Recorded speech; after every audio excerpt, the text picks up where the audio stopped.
Hi guys, welcome to my channel. Before starting, subscribe and like the videos, it really helps a lot. The content from this video are taken from the web novel and manga series of Mushoku Tensei Jobless Reincarnation. Now please enjoy the video. Volume 8 Chapter 2 An Unreachable Power, Latter Half Part 1, It's nice to meet you. I'm Fitts. When Fitts met Zanoba, he was a little nervous. If he's a senpai, then he should act more like one. More grand and dignified, or so I was thinking, but the thing about him being shy around strangers might really be the case. Zanoba steps forward with a jerk. Third prince of the Shiron kingdom, Zanoba Sharonara. Zanoba was getting cocky, so I kick him behind the knees. He topples a little. It's not like I have plans to reinforce the pecking order. It's just that it'd probably be best to be a little more humble when meeting a senior for the first time. Zanoba, the one who came up with our current plan, was Fitts senpai. Pay him your respects properly. When I said this, Zanoba bent at the hips and greeted him. I understand, Shushu, I do not believe I have had the pleasure of meeting you before. I am Shiron Kingdom's third prince, Zanoba Shiron. Pleased to make your acquaintance. No, it's all go, fine. Because you're a person of royalty, please stop with that. While waving his arms in a fluster, Fitts senpai took his place behind me. Seeing that, Zanoba stared in wonder. There was quite an astonishing gap between his appearance, the rumors about him, and his current speech and conduct. Despite being a magician of voiceless incantation, and being called Silent Fitts, he was acting afraid like this. Despite wearing sunglasses, and looking a little, once you spoke to him, he was quite typical of his age. He's a good senpai who looks after his kuhai. Well then, now that we've all met, let's go. At my command, the two begin to walk. Part 2 The slave market is in the commerce street. The slave trading business was just barely scraping along on the Millis continent and in the southern parts of the central continent. However, it's different here in the north. Here, the slave trade is perfectly legalized in most countries, and is endorsed. To the countries in the northern parts of the central continent, the slave trade is an important business. They're reliant on it to the point where the countries wouldn't be able to survive without it. There are a variety of reasons for a person to become a slave. Those who are orphaned in a war. Those who are up to their ears in debt due to bad harvests, and so sell their children. Those who sell themselves off to save their family. It's also rumored that in the dark side of the Thieves' Guild, there's something like a slave farm. The Ranoa kingdom that is included in the magic triumvirate would survive even without slaves. However, heading further east are a great number of poor villagers that have to sell children at fixed intervals. Those slaves are bought by warrior and mercenary groups or countries and used as disposable soldiers in warfare. However, there are those in the business that are connected with the kingdom of Asura. Slaves that are beautiful or have a lot of ability are brought to the kingdom of Asura to sell. The kingdom of Asura is a place that doesn't know poverty. Though there are those who live in destitution, there's nobody who suffers from starvation. Slaves who are brought there are basically winners. I honestly think that you've lost the moment you become a slave though. Also, because the slaves here in the north are excellent and robust, there are those who come all the way here to make their purchases. There are many looking to buy people. So it's this place, huh? In fact, I'd gathered information at the Adventurers Guild beforehand. In a district as big as this, there are numerous slave markets. This particular district has 5 of them, though there are 5, they range in quality. For example, I was told about one of them, absolutely never buy from there. I was told that in a slave market with low credibility, there are slaves who are diseased or dying that people try to pawn off to others with a straight face. Well, I also heard that you could occasionally find a bargain there, but since we're all beginners we'd all have no way to tell the difference. Because we're new to this, we head to a better slave market. It's quite different to my homeland. Zanoba nodded in interest. The slave market looked just like a normal building at a glance. Made of stone and earth, it was a typical building for these parts. Judging by the standards of this world, this building was on the large side. There were 3 of them in a row. Written above the door that served as the entrance was Riem Company, Slave Trade Center. There were fires burning at the entrance, and standing around were men who wore leather armor over winter clothing. They were unshaven, but didn't give a particularly bad feeling.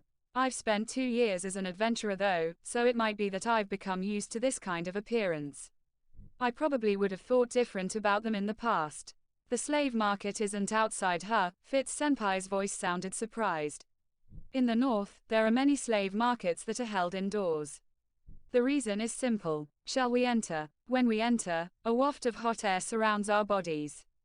There are fires throughout the inside of the building. And on top of the countless daisies are naked slaves lined up in a row. The reason they don't do it outside is basically because it's cold. The slaves would catch colds. However, because indoor markets would lose passing customers, there are those who still do it outside. There are a lot of different sales places, aren't there? Shushu, what should we do?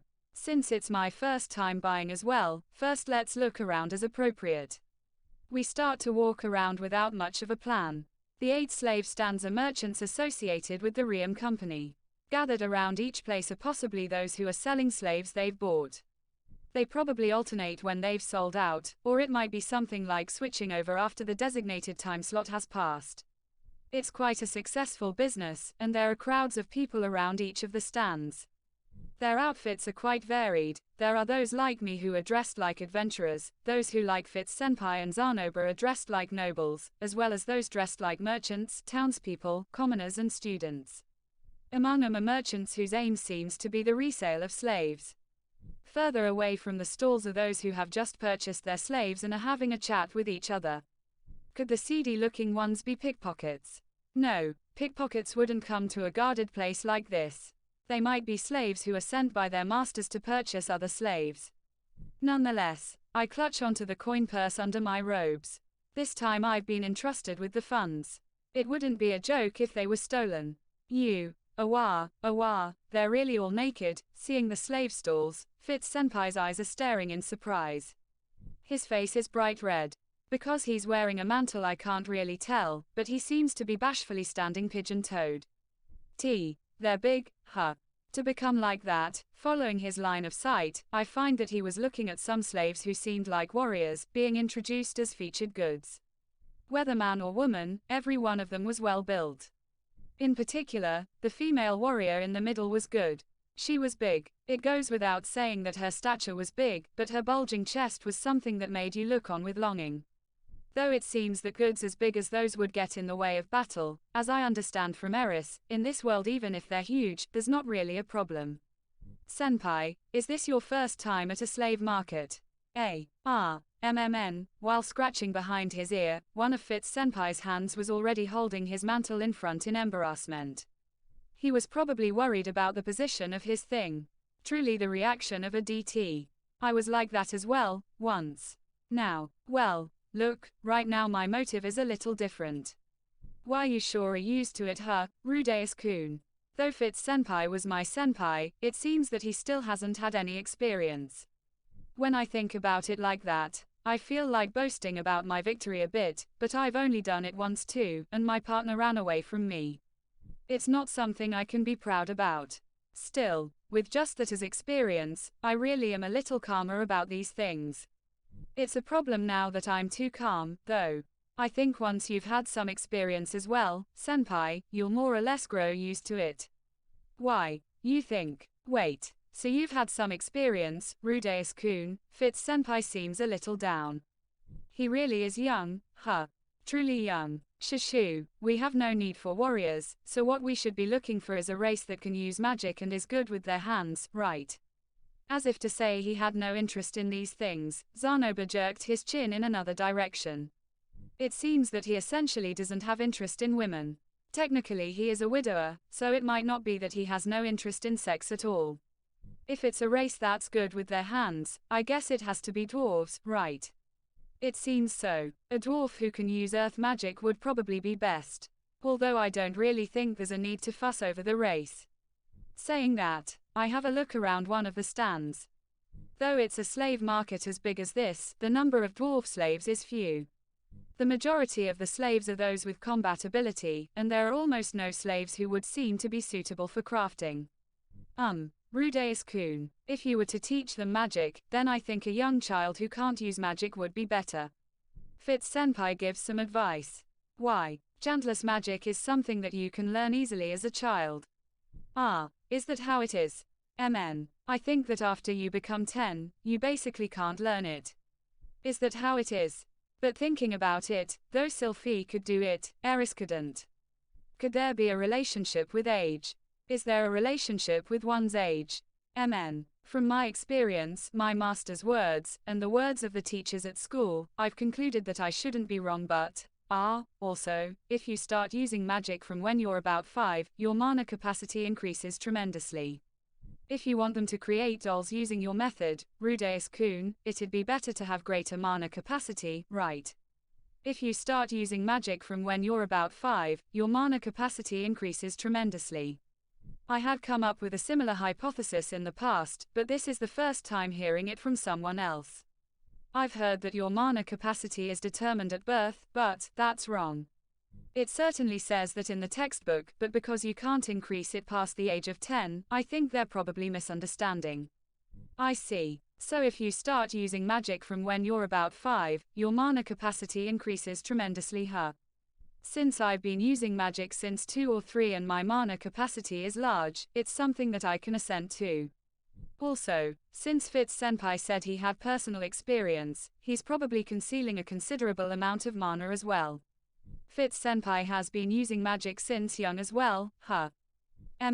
That's, in the past, I was saved by my master, and at that time I begged him to teach me. Perhaps he was attacked by some monster in the forest. No, since he was young, the chance that it was a kidnapping is high. In this world there's quite a kidnapping boom going on. Since senpai would probably be a Bishunan if he took off those sunglasses, I can understand that kidnappers would aim for him. That master of yours can also use chantless magic. They're an amazing person, you know. I respect them even now. Is that so? In that case I'd really like to meet them one day. A person who can use chantless magic. If I met him, my magic might be able to improve a little. At any rate, I'd probably benefit somehow, or so I was thinking, but Fitts senpai smiled bitterly. That's probably impossible. I see. So there's someone quite important after all, huh? Fitts is a guard to the princess after all. His master might be a court magician or something. For example, by luck a court magician saved him, and then using the connection became that magician's disciple. He then grew up, and became the princess guard. It might be something like that. If they're a court magician of the kingdom of Asura, then they should probably be able to use chantless magic at least. An important person, they're not really, they're someone from the Fedoa region. They were wrapped up in the teleportation hub. In that case, their whereabouts would be unknown. That's it'd be good if they were alive. They are alive. I've already found 'em after all. Speaking of which, he did mention that he was studying the teleportation incident because he was looking for an acquaintance. Wait, if he found 'em recently then why can't I meet them? It's a secret. Fitts senpai laughed bashfully. Why is it that when I see that smile, my heart starts to throb like this? Though I can love traps when the 2D, I was sure that I wasn't a homo, but perhaps it's just that kind of drastic measure. That's it guys, thank you for watching, subscribe if you want more and don't forget to like the videos.